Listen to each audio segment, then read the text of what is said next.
אני רוצה שתבינו, מסגד במרחב זייתון משמש מעבדה לייצור לחימה.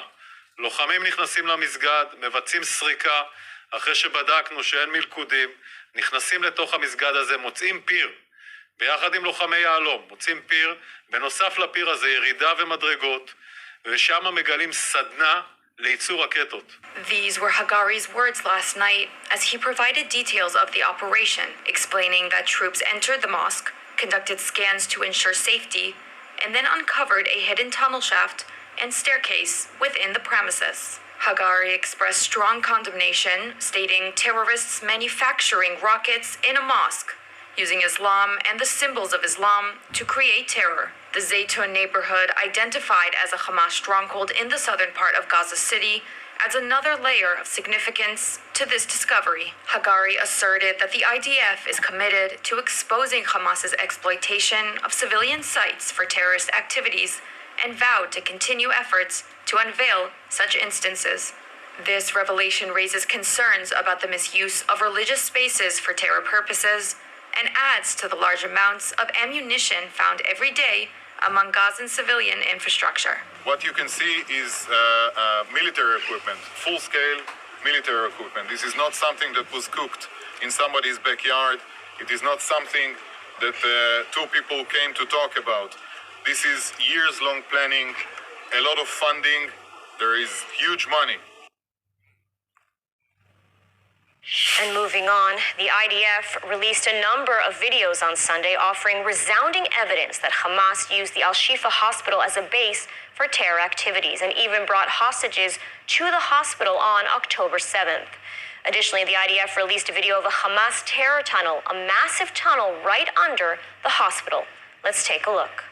The IDF has revealed long-awaited footage of a 55-meter-long terror tunnel running 10 meters deep under Shifa Hospital, finally providing proof of the existence of Hamas terror tunnels under the hospital. The entrance to the tunnel was uncovered in the area of the hospital underneath a shed alongside a vehicle containing numerous weapons, including RPGs, explosives, and rifles. At the end of the tunnel were blast-proof doors. The IDF also released footage of security cameras it had obtained from Shifa Hospital, documenting how Hamas terrorists forcibly transported 2 hostages, a Nepalese civilian and a Thai civilian, through the hospital, offering proof of Hamas's use of Shifa on the day of the October 7th massacre. In addition to the release of these videos, IDF spokesman Rear Admiral Daniel Hagari said that Israel intelligence found that one of the hostages, Noah Marziano, whose body was recovered last week, was murdered inside Shifa and not by airstrikes, as Hamas claims. Hagari said Marziano had been wounded, but that a pathology report indicated she was dealt a deadly blow or deadly beaten by Hamas terrorists. The world must remember, Hamas is holding the elderly, men, women, children, babies, hostage.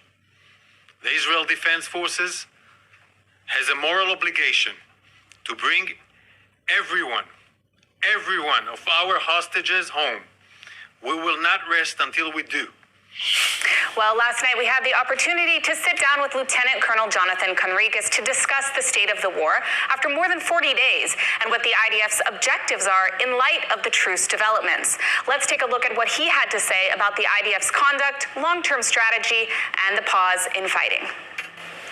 Lieutenant Colonel Jonathan Conricus, thank you so much for joining us during this busy and difficult time. Let's start things off with a question about the main objective of this operation. Now that the IDF has effectively conquered northern Gaza, do they plan to continue into southern Gaza? 46 days to be exact, and we continue to operate and to dismantle Hamas. That is our aim. We have been making good, steady, methodical progress so far in northern Gaza. I think we've been engaged with and taken out of action between 11 to 12 of the 12 Hamas battalions in northern Gaza, which is good progress. Not all of them are out of commission yet, but their main fighting capabilities have been significantly affected by our activity, which is good, but there's still the other half, another 12 Hamas battalions that are in southern Gaza, central and southern Gaza.